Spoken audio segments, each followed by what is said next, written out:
En octobre dernier, mes collaborateurs et moi-même inspections le travail de plusieurs églises.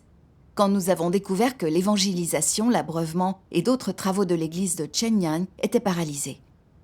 Ça m'a beaucoup surprise. J'ai pensé, Sir Lee a été nommée dirigeante d'église ici il y a 2 mois. Pourquoi le travail ne s'est-il pas amélioré? Ma partenaire, Sir Chu, y est donc allée pour en savoir plus sur le travail et résoudre les problèmes. Quelques jours plus tard, Sir Chu a écrit « Depuis plus de 2 mois, Sir Lee poursuit la renommée et le statut.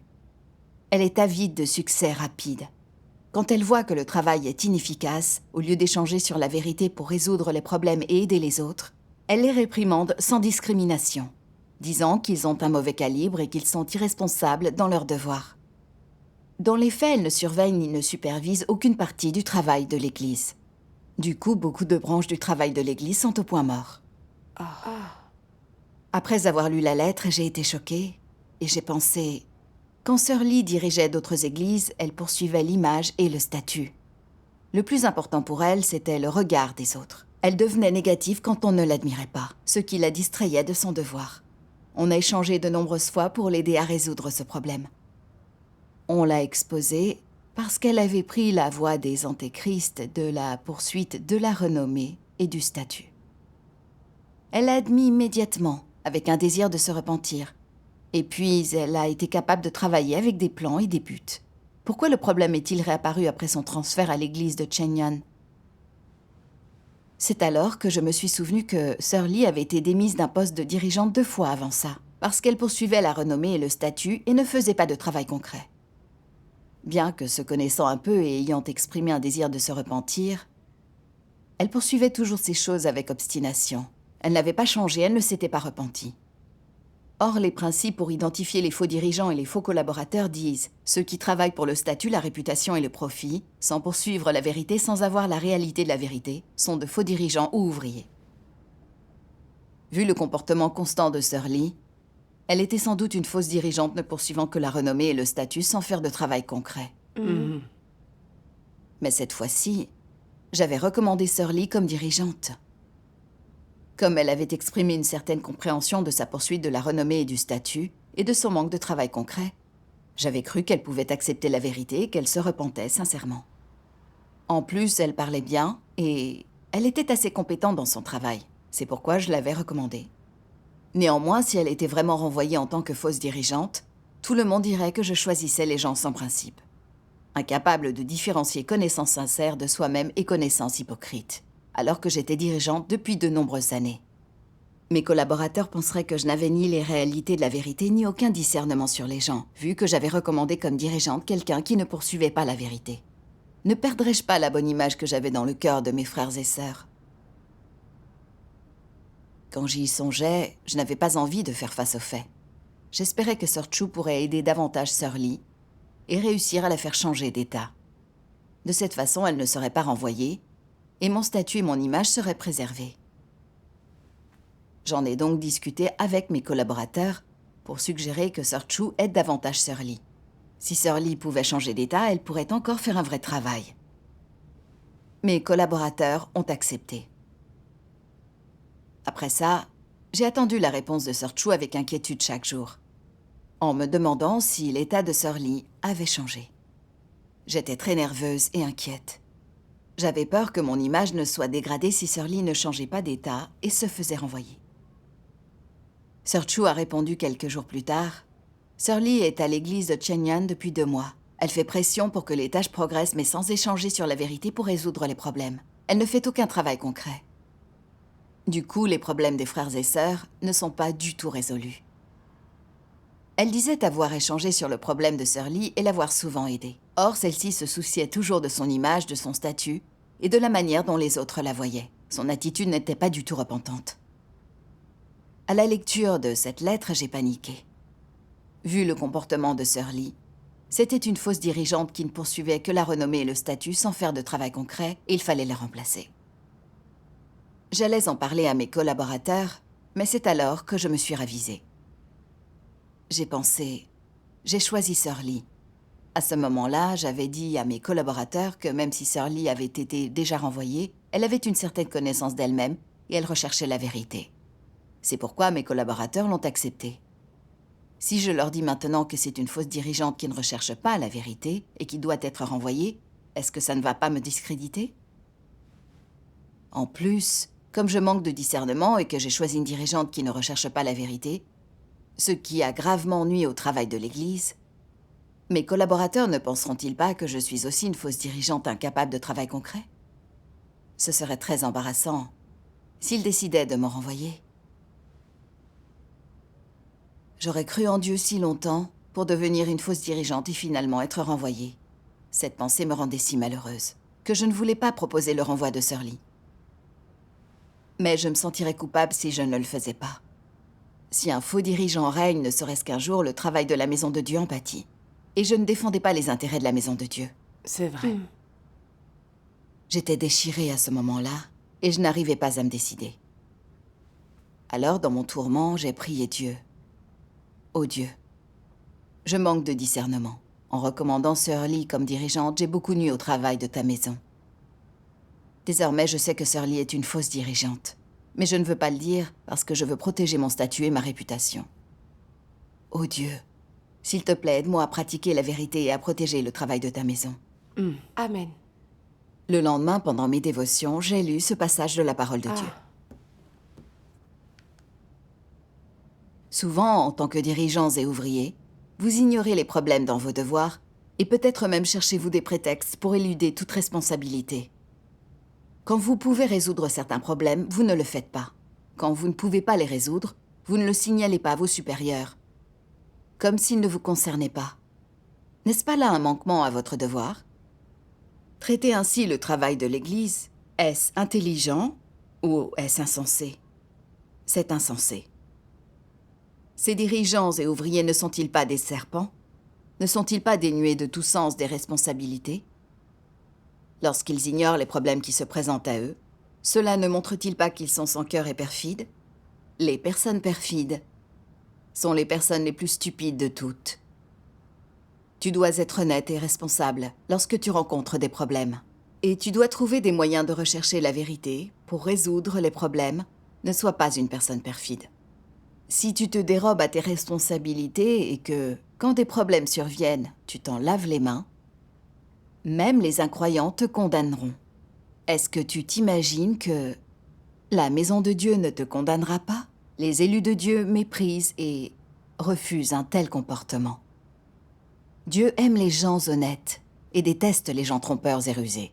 Si tu agis comme une personne perfide et tentes de jouer des tours, Dieu ne te haïra-t-il pas? La maison de Dieu te laissera-t-elle simplement te tirer d'affaire? Tôt ou tard, tu devras en rendre compte. Dieu aime les gens honnêtes et il n'aime pas les personnes perfides. Tout le monde devrait comprendre cela clairement et cesser d'être confus et de faire des bêtises. L'ignorance momentanée est compréhensible. Mais refuser d'accepter la vérité, c'est refuser obstinément de changer. Les gens honnêtes prennent leurs responsabilités, ils ne considèrent pas leurs gains et pertes, mais sauvegardent plutôt le travail et les intérêts de la maison de Dieu. Ils ont un cœur bon, un cœur honnête, qui est comme un bol d'eau claire, dont on peut voir le fond d'un coup d'œil. Il y a aussi de la transparence dans leurs actions. Une personne trompeuse joue toujours des tours, elle déguise toujours les choses. Elle se couvre et s'enveloppe si étroitement dans des couvertures que personne ne peut la percer à jour. Les gens ne peuvent pas percer à jour tes pensées intérieures, mais Dieu peut voir les choses les plus profondes dans ton cœur.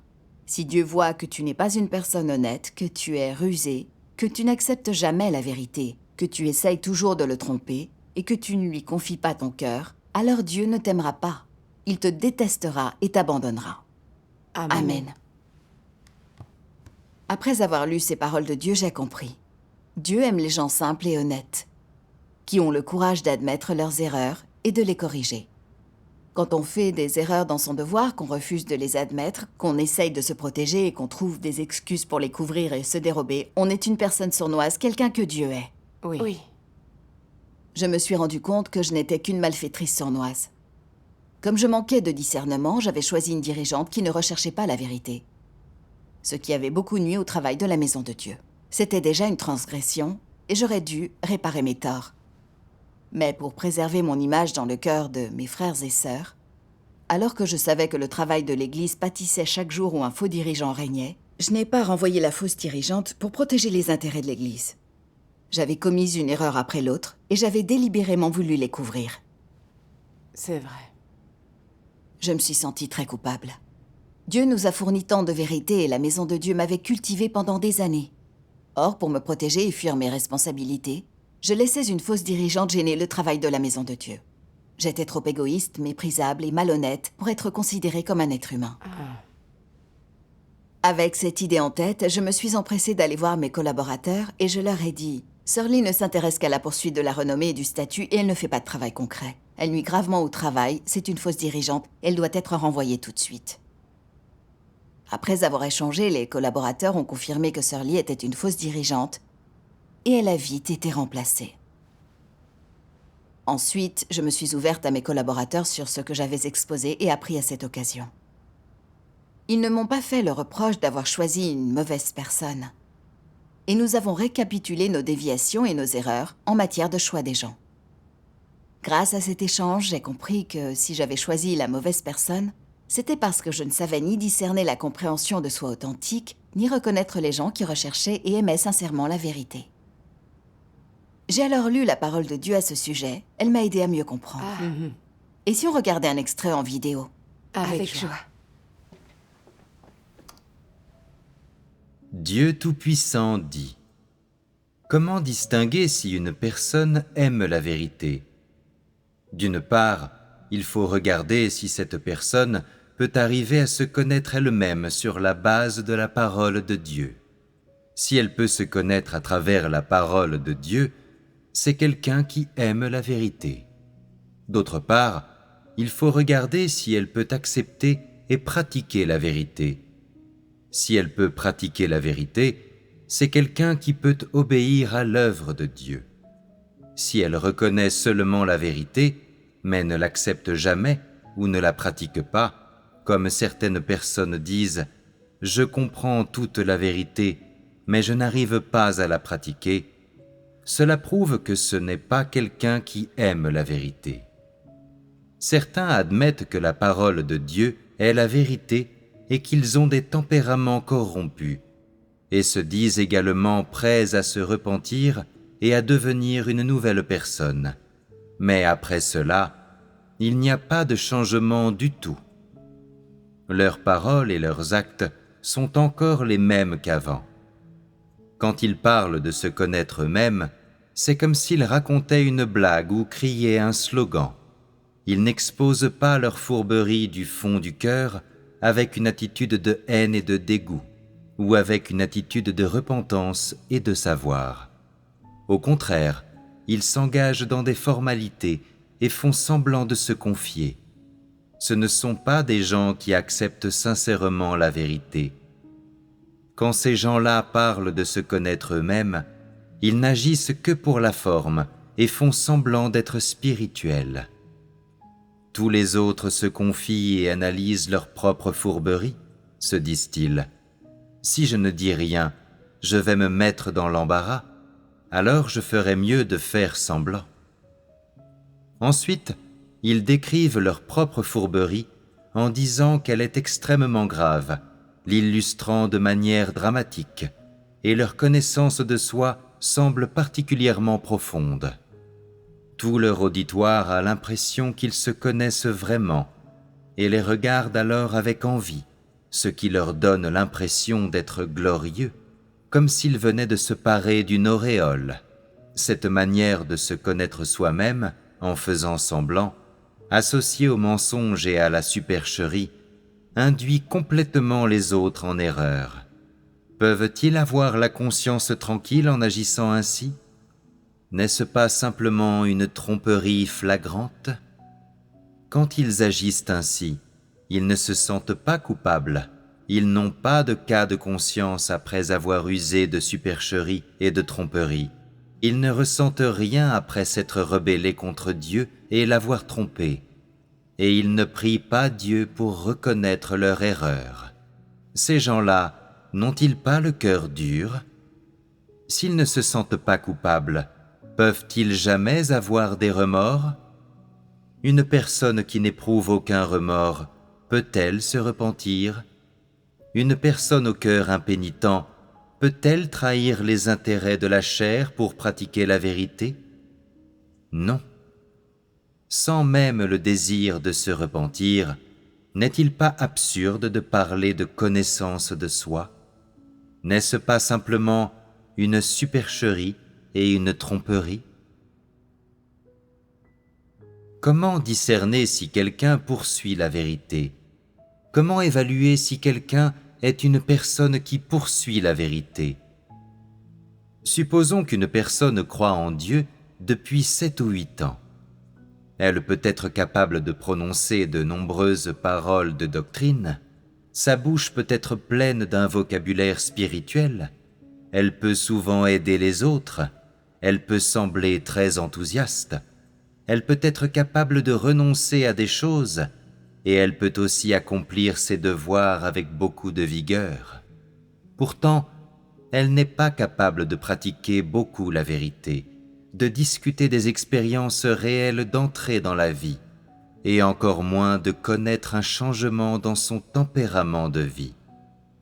On peut dire avec certitude qu'une telle personne ne poursuit pas la vérité. Si quelqu'un aime sincèrement la vérité, après avoir expérimenté les choses un certain temps, il sera capable de parler de ce qu'il a compris.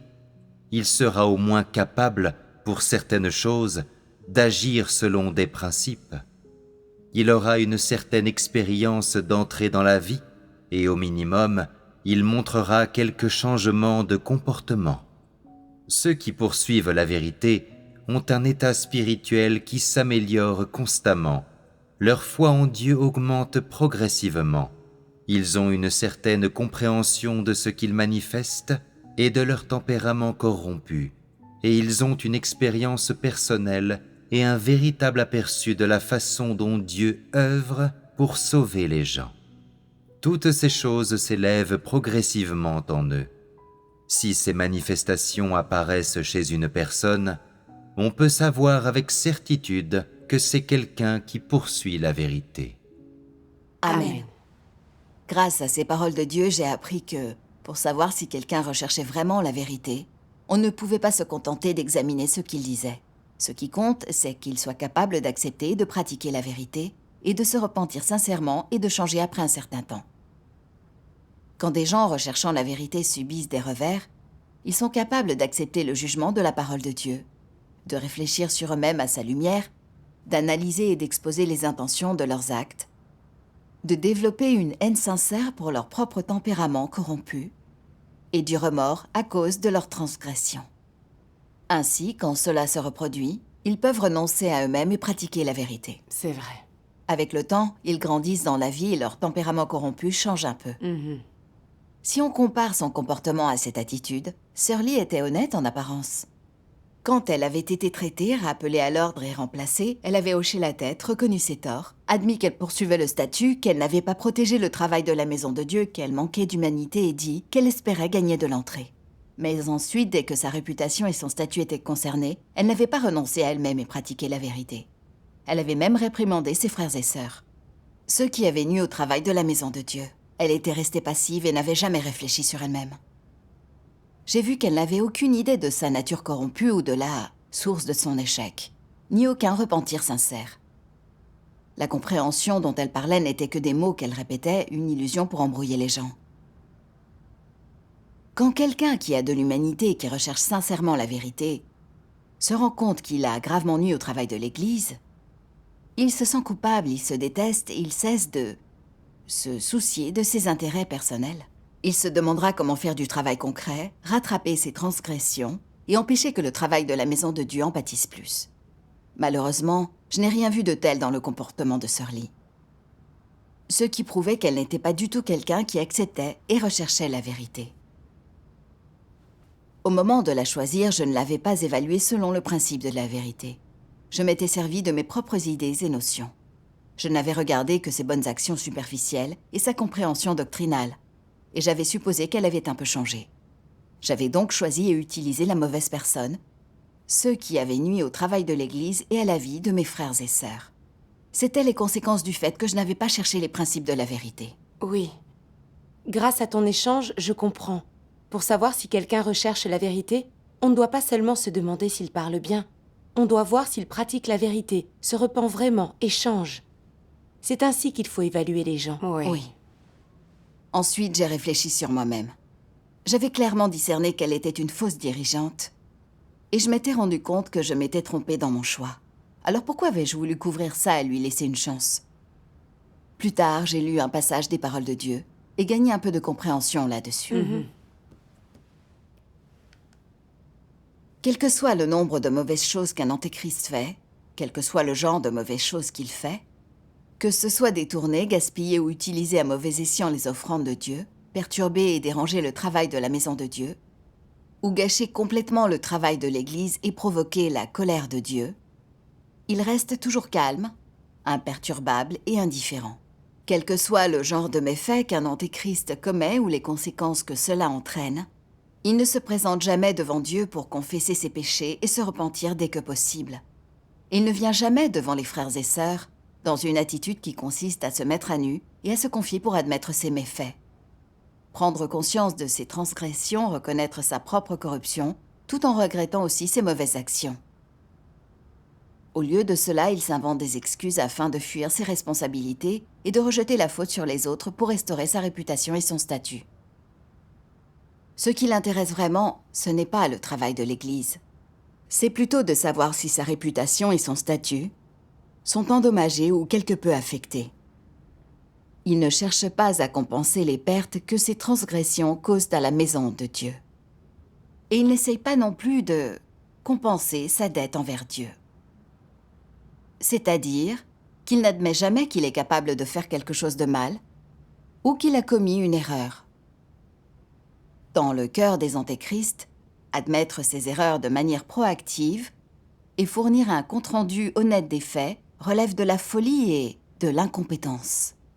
Si jamais leurs mauvaises actions sont découvertes et exposées aux yeux de tous, les antéchrists n'admettront rien d'autre qu'une erreur d'inattention momentanée, jamais leur propre manquement au devoir et leur irresponsabilité, et ils tenteront de rejeter la responsabilité sur quelqu'un d'autre pour effacer la tâche dans leur dossier. Dans ces moments-là, les antéchrists ne se préoccupent pas de savoir comment réparer les dégâts causés à la maison de Dieu, comment se confier aux élus de Dieu pour admettre leurs erreurs, ou comment rendre compte de ce qui s'est passé. Ils veulent relativiser les gros problèmes et par ailleurs faire disparaître les petits. Ils donnent des raisons objectives pour susciter compréhension et compassion. Ils font leur possible pour rétablir leur réputation aux yeux des autres, et également pour minimiser l'influence négative de leurs transgressions sur eux-mêmes, et faire en sorte que le supérieur n'ait jamais d'eux une mauvaise impression, afin de ne jamais être tenu responsable, renvoyé ou accusé par le supérieur. En vue de rétablir leur réputation et leur statut, afin de ne pas nuire à leurs propres intérêts, les antéchrists sont prêts à endurer n'importe quelle souffrance, et ils feront de leur mieux pour résoudre n'importe quelle difficulté. Dès le début de leur transgression ou de leur erreur, les antéchrists n'ont jamais l'intention d'assumer une quelconque responsabilité pour les mauvaises choses qu'ils font.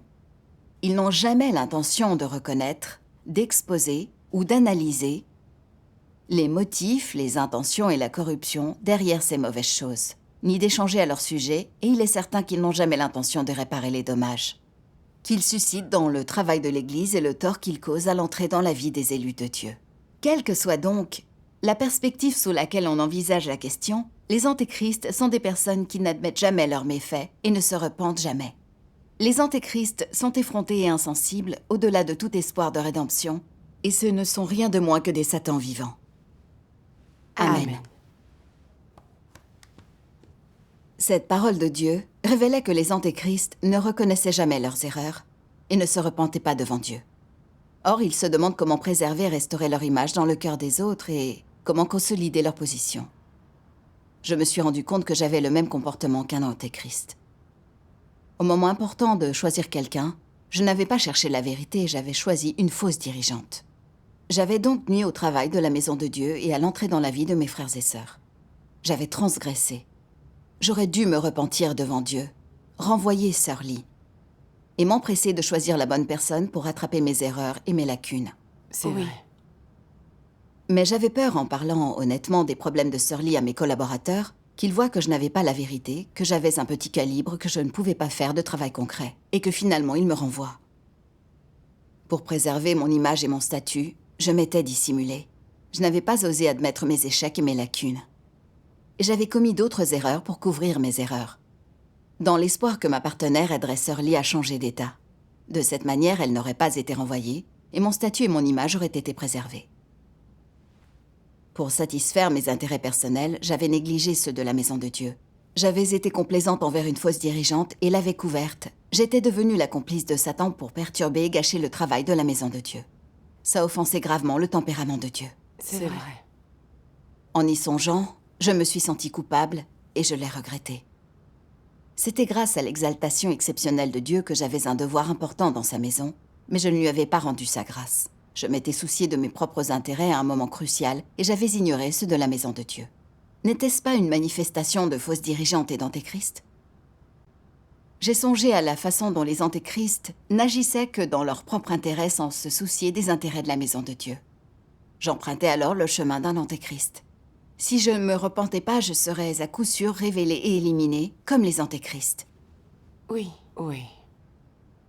Plus tard, j'ai songé que j'avais donné une chance après l'autre à cette fausse dirigeante, parce que j'avais un autre point de vue erroné, qui était qu'elle finirait par changer si j'échangeais suffisamment avec elle. Ensuite, j'ai lu un passage des paroles de Dieu et gagné un peu de discernement sur cette idée erronée. Regardons une vidéo de lecture de cette parole de Dieu. Très bien. Dieu Tout-Puissant dit : pour un faux dirigeant, quand il y a une mauvaise conduite, quelle que soit la personne qui se conduit mal, une fois que le faux dirigeant s'est occupé mécaniquement d'elle et lui a dispensé quelques rappels et encouragements, il croit que son travail est fini et qu'il a résolu le problème. Mais c'est purement la logique de Satan. Les faux dirigeants ne parviennent manifestement pas à se débarrasser rapidement des non-croyants, des malfaiteurs et des antéchrists, mais ils protestent. J'ai échangé avec eux sur la parole de Dieu. Ils ont tous reconnu ce qu'ils avaient fait et éprouvé du remords, et ils ont tous pleuré et dit qu'ils allaient se repentir résolument et ne plus tenter d'établir leur propre royaume. N'est-ce pas comme un enfant qui joue au papa et à la maman?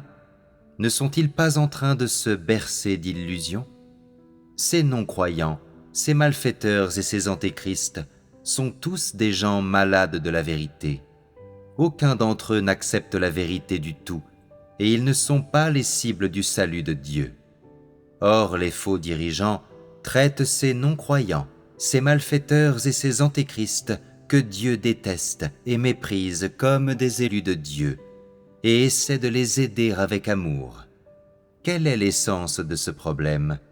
Est-ce la sottise et l'ignorance qui les empêchent d'y voir clair dans le jeu de ces gens? Ou bien essaie-t-il de leur plaire par peur de les offenser? Quelle que soit la raison, ce qui importe le plus, c'est que les faux dirigeants ne font pas de travail pratique. Ils n'acceptent pas la vérité quand ils sont émondés et traités, et ils n'admettent pas leurs erreurs. Cela suffit à montrer que les faux dirigeants ne possèdent absolument aucune réalité de la vérité. Ils ne travaillent pas selon les arrangements de travail de la maison de Dieu, et particulièrement quand il s'agit d'expulser des gens de l'Église, ils essaient de tergiverser. Ils se contentent de faire semblant de se débarrasser de quelques personnes manifestement méchantes. Quand ils sont exposés et traités, ils trouvent même diverses excuses pour fuir leurs responsabilités et se défendre. Par conséquent, le faux dirigeant qui ne fait aucun travail pratique est une pierre d'achoppement qui empêche la volonté de Dieu d'être exécutée. Ce que font les faux dirigeants est dénué de sens et sans valeur. Ils ne résolvent jamais les divers problèmes qui surgissent dans l'Église. Ils se contentent de les éviter ce qui non seulement retarde la progression normale du travail de la maison de Dieu, mais affecte aussi l'entrée dans la vie des élus de Dieu. En termes clairs, les faux dirigeants perturbent et dérangent le travail de la maison de Dieu et protègent les non-croyants, les malfaiteurs et les antéchrists. Au moment critique du combat spirituel, ils se rangent du côté de Satan pour résister à Dieu et le tromper. N'est-ce pas là la manifestation d'une trahison de Dieu? D'après les points de vue des faux dirigeants, il est clair que ce ne sont pas des gens qui recherchent la vérité. Ils ne comprennent pas du tout la vérité et ils ne sont absolument pas qualifiés pour faire un travail de dirigeant. Amen. J'avoue que j'ai eu honte en méditant ces paroles de Dieu. Je croyais que quiconque pouvait changer si j'échangeais sur la vérité avec lui et s'il disait qu'il l'acceptait, qu'il reconnaissait ses torts. Je ne voyais pas les gens selon leur essence. Mon esprit et mon cœur étaient aveugles.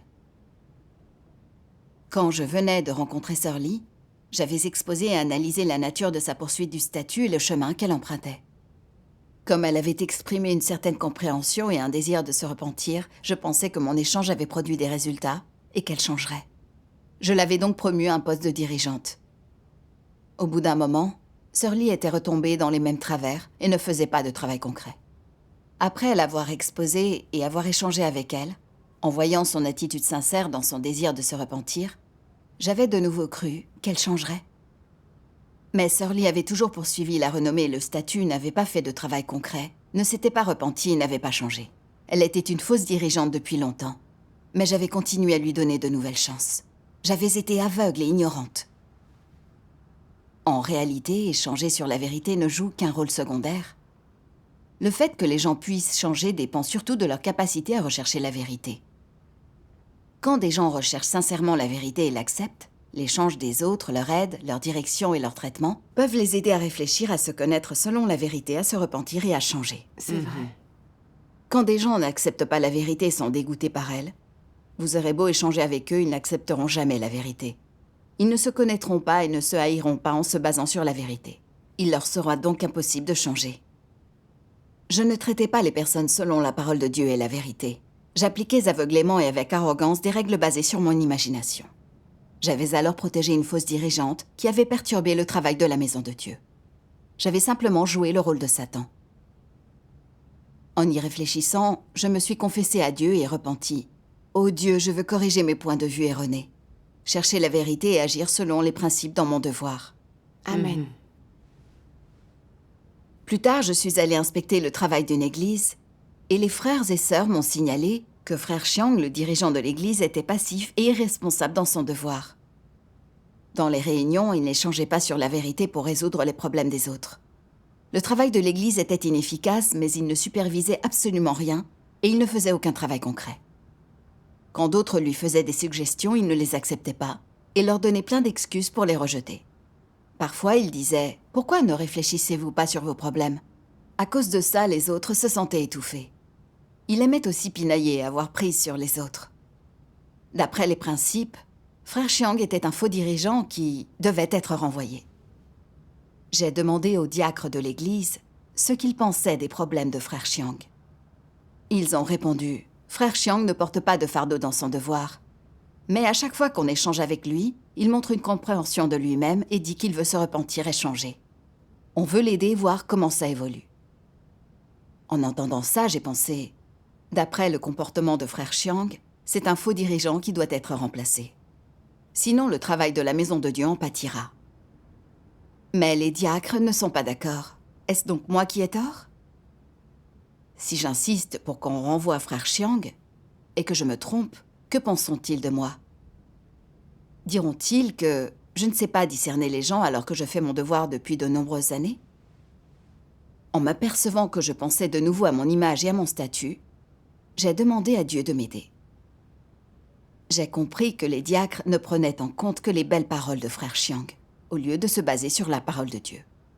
J'avais déjà choisi une mauvaise personne parce que je ne m'étais pas basée sur la vérité et la parole de Dieu. Cette fois, je devais en tirer une leçon, chercher la vérité avec tout le monde Et évaluer les faux dirigeants en me basant sur la parole de Dieu, c'est la bonne façon de faire. Oui. J'ai trouvé un passage de la parole de Dieu sur la manière de discerner les faux dirigeants. Formidable. Discerner si une personne est ou n'est pas un faux dirigeant ne se fait pas en regardant son visage pour voir si ses traits sont bons ou mauvais, ni en regardant combien elle semble avoir souffert extérieurement ou combien elle sait de mener. Il faut plutôt regarder si elle remplit ses responsabilités en tant que dirigeant et si elle peut utiliser la vérité pour résoudre des problèmes pratiques. C'est le seul critère précis qui permet d'évaluer la question. Voilà le principe pour analyser, discerner et déterminer si une personne est un faux dirigeant. Ce n'est que de cette manière que l'évaluation peut être juste, alignée sur les principes, conforme à la vérité et équitable pour tout le monde. La caractérisation d'une personne comme faux dirigeant ou faux ouvrier doit reposer sur des faits suffisants. Elle ne doit pas être fondée sur un ou deux incidents ou transgressions. Et encore moins sur une corruption temporaire. Les seuls critères précis permettant de caractériser quelqu'un sont de savoir s'il peut faire un travail pratique et utiliser la vérité pour résoudre les problèmes, ainsi que s'il est une personne correcte, s'il est quelqu'un qui aime la vérité et peut obéir à Dieu, et s'il possède l'œuvre et l'illumination du Saint-Esprit. On ne peut caractériser correctement quelqu'un comme faux dirigeant ou faux ouvrier qu'en fonction de ces facteurs. Ces facteurs sont les critères et les principes pour évaluer et déterminer si quelqu'un est un faux dirigeant ou un faux ouvrier. Amen. Amen. On a échangé ensemble sur ce passage et on a appris à évaluer et à discerner les faux dirigeants. Il ne s'agit pas de se demander si leurs paroles sont plaisantes. La clé, c'est de voir s'ils sont capables de faire du travail concret, de résoudre les problèmes grâce à la vérité, ainsi que d'accepter la vérité et de rechercher la vérité, de sincèrement se connaître, de se repentir et de changer. Oui. Nous avons évalué Frère Chiang selon ses principes. Il accomplissait son devoir sans porter de fardeau et ne faisait pas de travail concret. Les frères et sœurs l'avaient aidé de nombreuses fois, il n'avait jamais accepté cela ni réfléchi sur lui-même, et il avait accusé les autres, ce qui les avait étouffés. On a vu qu'il ne faisait aucun travail concret et ne recherchait pas la vérité. C'était donc un faux dirigeant qui devait être renvoyé. Ensuite, les frères et sœurs s'en sont voulus et ont dit « On ne l'a pas discerné ni évalué en nous servant de la parole de Dieu. On a été trompé par la fausse image qu'il présentait. On a failli protéger un faux dirigeant qui perturbait le travail de la maison de Dieu. » Voyant qu'il savait désormais discerner les faux dirigeants, je me suis sentie très à l'aise et nous avons démis Frère Chiang de son devoir sur le champ. Grâce à ces expériences, j'ai compris qu'en utilisant les gens sur la base de nos notions, on fait du mal aux autres et à nous-mêmes. En plus de nuire au travail de la maison de Dieu, ça nous incite à transgresser. Dans mon devoir, dorénavant, je chercherai plus la vérité et les principes et verrai les choses selon la parole de Dieu. Quand je ne comprends pas, je m'efforce de renoncer à mon image et à mon statut et d'échanger davantage avec mes frères et sœurs pour compenser mes déficiences et soutenir le travail de la maison de Dieu. Amen. Dieu Dieu soit soit loué. loué. On ne peut voir les gens correctement qu'en nous basant sur les paroles de Dieu.